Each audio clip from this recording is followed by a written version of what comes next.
Dance వస్తుంది 2 minutes. First of all ఈ stage మీద నేను ఫస్ట్ థ్యాంక్స్ చెప్పుకోవాల్సింది రాశి ఖన్నాకి.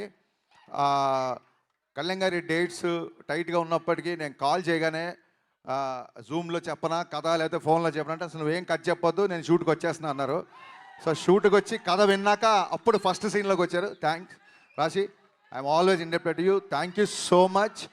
అండ్ ఈ సాంగ్లో ఇప్పుడు మీరు రాశి స్టెప్స్ చూసింది చాలా తక్కువ. సాంగ్లో కళ్యాణ్ గారితో బట్టి కుమ్మేసింది రాశి కన్నా దీంట్లో. అండ్ థ్యాంక్స్ రాశి for coming the promotions also. our entire Ustad Bhagat team is so thankful to you. So sweet of you. కాదు జనాలు చూశారు కదా, ఆల్మోస్ట్ 1500 నుంచి 2000 మంది ఉండేవాళ్ళు సెట్లో. కళ్యాణ్ గారిని ఫస్ట్ టైం ఆ కాస్ట్యూమ్ రెడీ చేసుకొని కళ్యాణ్ గారిని సెట్లోకి తీసుకురాగానే ఆయన సెట్ని జనాల్ని చూసి ఏమన్నారు తెలుసా? మీరు వినండి. ఇప్పుడు ఏంటి ఇంతమందితో నేను డ్యాన్స్ చేయాలా అన్నారు ఆయన ఫస్ట్. అనగానే సార్ మరి దేవిశ్రీ ప్రసాద్ ఇచ్చిన బీట్స్కి ఆ మాస్ మూమెంట్కి మరి ఈ మాత్రం స్పాన్ కావాలి సార్ అనగానే ఆయన ఏమన్నారంటే, సరే దేనికైనా మానవ ప్రయత్నం ఇంపార్టెంట్, నా ప్రయత్నం నేను చేస్తా అన్నారు. అనగా నేను కొంచెం అలా సీరియస్గా అలా చూస్తుండిపోయా. అప్పుడు నా మొహం చూసి ఆయన నువ్వు అలా ప్రతిదానికి చిన్న పుచ్చుకోకు, సంపేద్దాం పదా అన్నారు. సో ఆ రోజు నేను ఏమనుకున్నా అంటే నన్ను మోటివేట్ చేయడానికి అంటున్నారేమో అనుకున్నాను.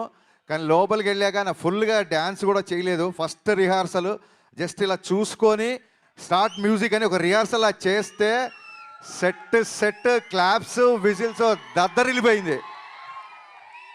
కళ్యాణ్ గారు ఈ సినిమాకి డేట్స్ ఇవ్వడమో లేకపోతే 9 to 6 టైమింగ్స్లో షూటింగ్ రావడం ఇవన్నీ కాదండి, ప్రాణం పెట్టి పనిచేశారు ఈ సినిమాకి కళ్యాణ్ గారు.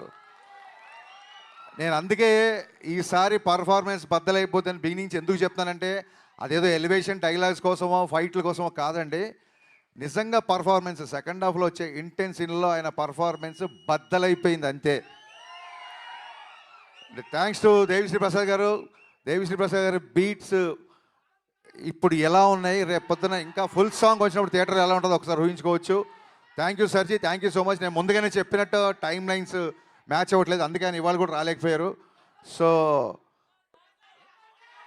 దానికంటే ఎక్కువ ఉంటుందని ఊహిస్తున్నాం. అండ్ సినిమా కొంచెం లేట్ అయినా సరే సెట్స్ చూశారు కదా, మొత్తం మైత్రి కెరీర్లో మైత్రి చేసిన అన్ని సినిమాల్లో ఇంత పెద్ద సెట్ ఇప్పటివరకు వేయలేదు. ఫ్యూచర్లో వేస్తారో తెలీదు. ఏ రోజు కూడా ఒక్కసారి కూడా నన్ను కొంచెం సినిమా లేట్ అయింది ప్రొడక్షన్ ఏమైనా తగ్గిస్తారా అనలేదు. మీరు ఏం కావస్తే తీసుకోండి, ఎంతమందిని అంటే అంతమంది పెట్టుకోండి, మేము అడిగిన సినిమా మాకు ఇవ్వండి అన్నారు. ఇలాంటి ప్రొడ్యూసర్లు దొరకడం నిజంగా నా అదృష్టం కాదు, నా పూర్వజన్మ సుకృతం. Sir Ravi sir thank you so much. Thank you అండి. సౌండ్ వేసుకోండి. ఇంకా లైవ్ లో రాశి గారితో పాటు డైరెక్ట్